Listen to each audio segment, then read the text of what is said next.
Shalom. This Shabbat we're gonna read Parashat בהעלותך. It has a few items. One of them is that והספסוף אשר בתוכם התאוו תאווה ואומרים מי יאכילנו בשר. That those who were added, who were not Jewish, who were added to the Jewish people when they got out of Egypt, they had desire to eat meat, and the Torah said that they had the man. It can be tasting anything they want, however they wanted meat, and they were like they said it in not a nice way, something that upset Moshe and Hashem. Anyway, Moshe, he was upset with them, and he asked Hashem that why did you make me the head of them,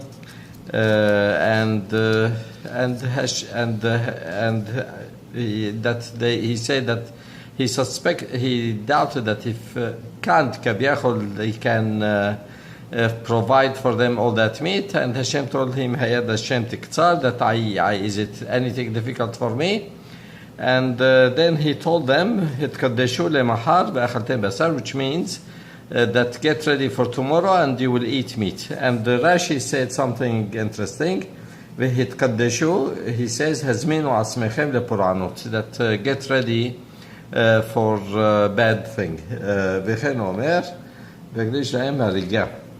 So here, that part, because I have a medical perspective on things. As well, I felt that it would be a good idea to talk about the Jewish perspective on eating meat and vegetarianism, and especially that because we are now coming into summer season and a lot of barbecues, so I would like to address it from medical and Jewish perspective. But what inspired me the most to give me the cue to talk about this subject is Rabbi Mattis Bloom, who wrote a couple of books, Torah Ladat, and who was one of the Talmidim of Rabbi Abraham Pam from Brooklyn. And basically on every parasha he wrote few essays, halachic essays, on different topic, and one of them was also on eating meat, and it inspired me to talk about this, as well as the most important salient points to this area. So now we do know that when Adam was created, Hashem he made him vegetarian. He did not allow him to slaughter animals and eat meat. However, the rabbi said that if behemah died by itself, he didn't kill it, he was allowed to do it. I guess that was before giving the Torah. And in the first chapter of the Torah, the first perek of Tehillim, of Bereshit, it says, V'yomer Elokim, Hene natati lachem et kol esef zorei azera, that I give you all the grass, the vegetables, zorei shal penei kol haaretz, ואת כל העץ and the fruit of the trees אשר בו פרי העץ זורע זרע לכם יהיה לאכלה. That this is what you are allowed to eat. However, we do know that after the deluge of Noah, after the flood, Hashem allowed Noah and his children and the family who were with him to eat meat, and we more than likely because these animals they owed their existence, of course, to Hashem, but also to Noah and his children, because he brought them to the Teva, and it was a very difficult thing to do. He brought them, so Hashem allowed him to eat. And it says here,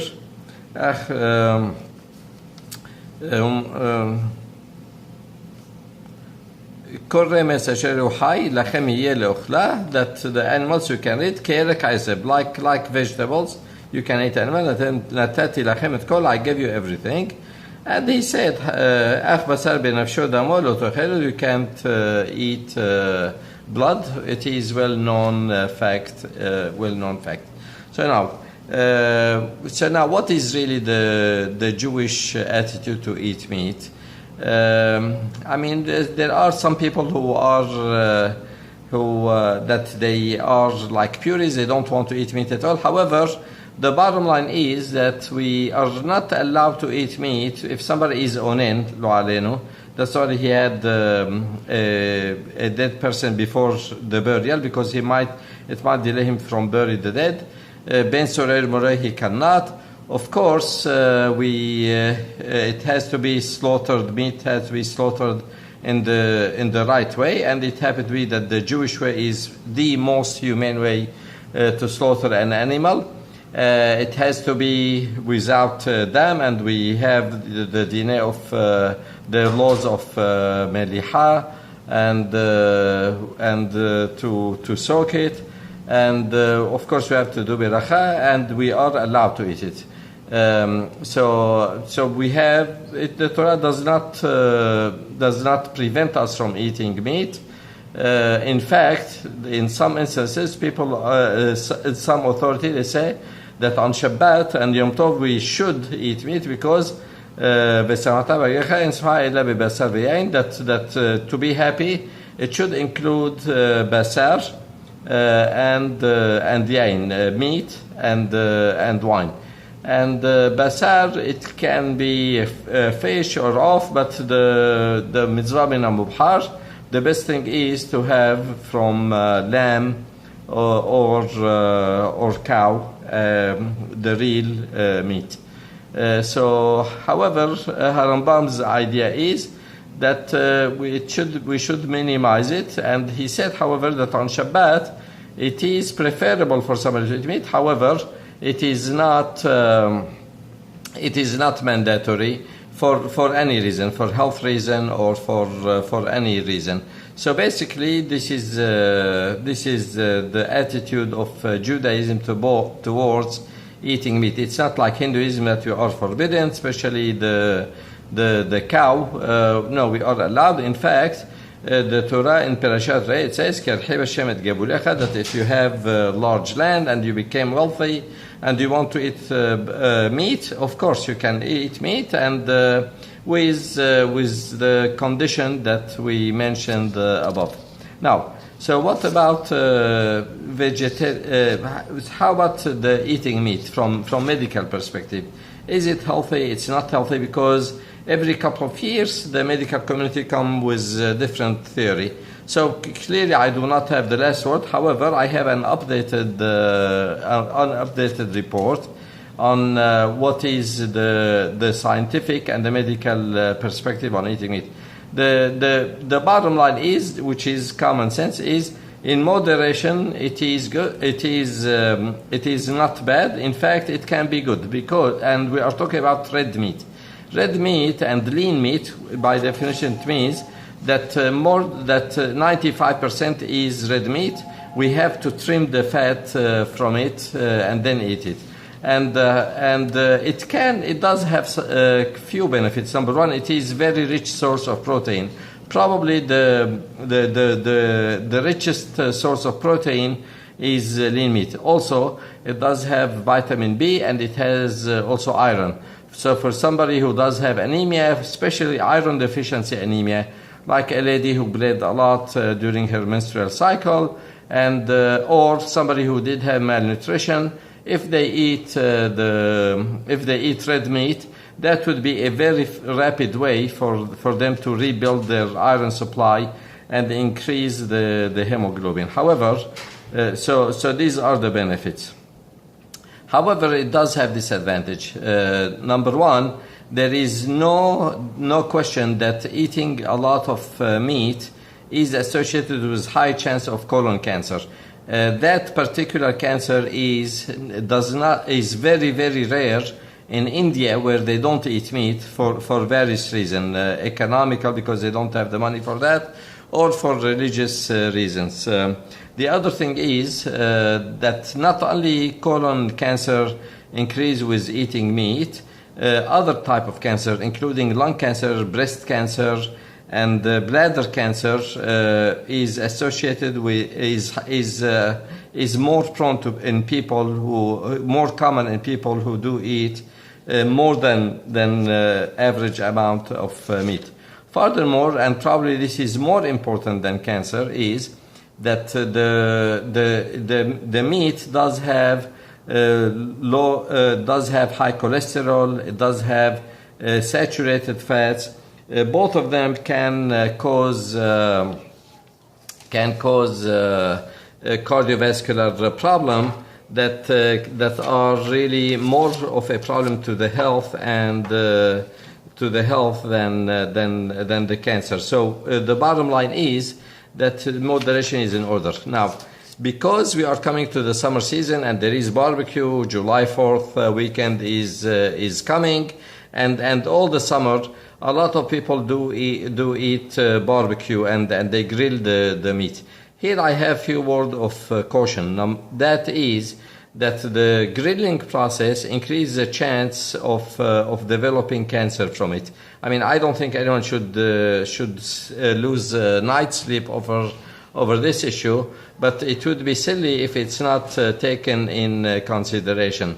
And the reason for that is that the process of grilling, and especially the flare-up, when you see that there is real fire coming out of the meat, what happens is that will generate a chemical called heterocyclic amines. That they have amines that has different cycle, and these are carcinogen. Also, the process of grilling produce polycyclic aromatic hydrocarbons. Both of them, that PAH they call it, both of them they can cause cancer. So what can we do? I mean, we of course it is prudent to minimize the risk. We always say, we talked about that we should not be involved in risky behavior that is against the health, because this can have we can be obrim, we can be transgressing מצוות תעשה, which is and ולא תשים דמים בביתך, that מצוות תעשה and לא תעשה. So it is really something very serious. So how to do that? Number one, when we are going to decide on barbecue, we have to try to do lean meat, because the fat is what causes the flare up because of its composition. You can really burn it. It can act as a wax and be burned, and we have to decrease it as much as possible. Number two, we have to put vegetables with that. If you are going to make kebab, onion or tomato and so on and so forth, to decrease also the flare up. It should not be high heat. It's much better to take the time and medium and preferably indirect heat, not right on the coals, not to have something in between, because that will decrease the flare up and the formation of the material, the HCA and the PAH, that will cause the carcinogen. We should not overdo it, and also turn the meat frequently, so that also all to minimize the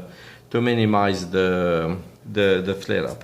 Now, how about vegetarianism? Are we allowed? I mean, we did say before that which means that kind of an observant Jew cannot be vegetarian. What is really the truth? We mentioned what Harabam said, that it is to minimize it, and if there is problem, if somebody does not like it, or if he is fanatic about that, I do not believe, and again, you ask a rabbi, that vegetarianism is a problem from Jewish perspective. So I want to spend a few minutes talking about Mediterranean diet, because many studies show that it is very healthy, and we should do whatever is healthy for us. And first, let's define it. What does that mean? Mediterranean diet does not mean pizza and cheese and fatty thing. It means that a lot of fruit and vegetables and nuts fish and grain. So like the hummus and the falafel, especially if it's not fried too much, or to minimize the amount of falafel, is the full, the fava beans, the garbanzo beans. They are all very healthy. What do they do? It does prevent the diabetes, because the diabetes number 2, because it does have high fibers. It does decrease the chances of Parkinson's disease, and because it does have a lot of antioxidants, it does decrease the. I forgot to mention that usually they have olive oil. And I want to mention that olive oil is not like other kind of oils, like sesame oil and the one that is coming from nuts, or from grain, or from cotton seeds. It's not the same. Only the olive oil is most healthy, because it is very rich in polyunsaturated fat, and this is what is healthy. The Talmud says clearly that olive oil is very good to prevent dementia, and it is. This is proven after spending probably billions of dollars on studies. The Talmud said it about 2,000 years ago, that it does decrease the chance of Alzheimer's disease. People who are on Mediterranean diet, they live longer. And it does prevent heart disease and strokes. So now, we said that. So this now, I hope we explain what really is Mediterranean diet is, and its advantage, which is decreasing the diabetes, Alzheimer's, the Parkinson, and the cardiovascular disease that affect the heart and the stroke. Now, there is good question that people want to eat a lot of fish, but they do have concerns about the mercury that is in it. So what's the take on that?